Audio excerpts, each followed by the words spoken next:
किसी ने क्या खूब कहा है, घमंड न करना जिंदगी में तकदीर बदलती रहती है।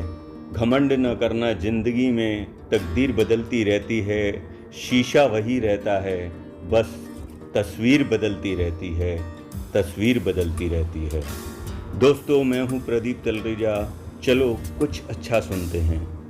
दोस्तों, घमंड हम सबके जीवन में ये वो चीज़ है, घमंड, अहंकार, जो हमें अपनों से दूर कर देता है, खुशियों से दूर कर देता है। इसीलिए कहते हैं, घमंड और पेट जब ये दोनों बढ़ते हैं तब इंसान चाहकर भी किसी को गले नहीं लगा सकता। जिस प्रकार नींबू के रस की एक बूंद हजारों लीटर दूध को बर्बाद कर देती है, उसी प्रकार मनुष्य का अहंकार भी अच्छे से अच्छे संबंधों को बर्बाद कर देता है। इसीलिए दोस्तों, हमें अपने जीवन में कभी भी घमंड, अहंकार नहीं करना चाहिए, क्योंकि घमंड से ही सारे रिश्ते, नाते, दोस्ती, यारी, सगे संबंधी सभी दूर हो जाते हैं। आइए एक छोटी सी कहानी से समझते हैं। एक शिल्पकार था, वो बहुत अच्छी मूर्तियाँ बनाता था, लेकिन कुछ समय से उसकी मूर्तियाँ सही ढंग से बन नहीं पा रही थी। तो वह अपने पास ही गांव में एक संत के पास गया। तो संत ने उससे कहा, मैं तुझे आशीर्वाद तो देता हूँ, लेकिन तू जीवन में कभी घमंड मत करना। तब वो संत की बात मानकर उनसे आशीर्वाद लेता है, और संत उसे आशीर्वाद देते हैं कि जा बच्चा, तू जीवन में इतनी बेहतरीन मूर्तियाँ बनाएगा कि लोग तेरी मूर्ति में और जीवंत इंसान में फ़र्क महसूस नहीं कर पाएंगे।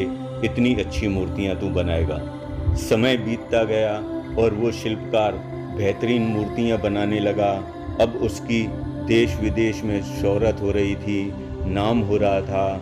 वो ऐसी बेहतरीन मूर्तियाँ बनाता कि बिल्कुल असली इंसानों जैसे लगती थी। उसे इस बात का धीरे धीरे घमंड होना शुरू हो गया।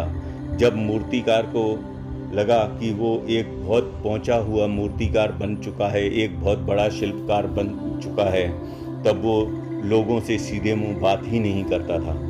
अचानक उसी गांव में एक पहुंचे हुए संत आए थे, और उन्होंने उस मूर्तिकार को देखकर उससे कहा कि बेटा, तुम्हारी कल शाम को 3 बजे तक मौत हो जाएगी। तब मूर्तिकार सोचने लगा, अब मेरी मौत निश्चित है, तो मैं कुछ इसका उपाय करूं, क्योंकि मुझे तो जीना है। तब वो सोचता है और अपने जैसी ही हूबहू 100 प्रतिमाएं और बनाता है, और सोचता है कि अगर यमराज आएगा मुझे लेने, तो इन 100 प्रतिमाओं में से मुझे ढूंढ ही नहीं पाएगा। जैसे ही 3 बजने वाले थे, ये शिल्पकार उन मूर्तियों के बीच में जाकर बैठ गया, जैसे यमदूत भ्रमित हो जाए। तब यमदूत ने सोचा, ये तो सब एक जैसे लोग बैठे हैं, मैं इनमें से कैसे पहचानूं कि इसमें असली शिल्पकार कौन है। तब यमदूत को भी एक युक्ति सुझाई दी। यमदूत ने कहा, ये शिल्पकार आज मेरे सामने होता तो मैं उसे बताता कि इन मूर्तियों में क्या गलतियां हैं। बस इतना सुनते ही उस शिल्पकार का घमंड जाग उठा, और वो बोल पड़ा कि यमदूत जी, आप मुझे बताइए कि मेरी गलती कहाँ पर है, क्योंकि मैंने आज तक जितनी भी मूर्तियाँ बनाई हैं, सभी मूर्तियाँ एकदम जीवंत जैसी लगती हैं, और ये मूर्तियाँ भी मेरे हिसाब से मैंने अपने जैसी हूबहू बनाई हैं। इसमें कोई गलती हो ही नहीं सकती। मेरी कारीगरी में कोई गलती, कोई चूक कभी नहीं हो सकती। इसका मुझे अपने ऊपर पूरा विश्वास है। तब यमदूत कहते हैं, तुम सही कह रहे हो, तुमने मूर्तियाँ बिल्कुल सही हूबहू अपने जैसी ही बनाई हैं, इसलिए तो मैं भ्रमित हो चुका था। इसलिए मैंने ये युक्ति, ये तरकीब निकाली कि जैसे तुम सामने आ सको। तब यमदूत ने शिल्पकार का हाथ पकड़ लिया और शिल्पकार से कहा, अब तुम्हें मेरे साथ चलना ही पड़ेगा, क्योंकि ये सृष्टि का नियम है, और सृष्टि का नियम मैं तोड़ नहीं सकता।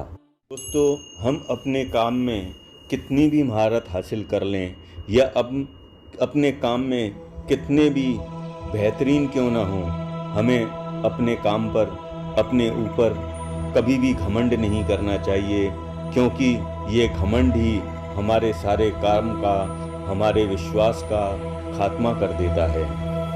इसीलिए तो कहते हैं, मत करना गुरूर अपने आप पे ए बंदे, मत करना गुरूर अपने आप पे ए बंदे, रब ने ना जाने कितने लोगों को मिट्टी से बनाकर मिट्टी में मिला डाला।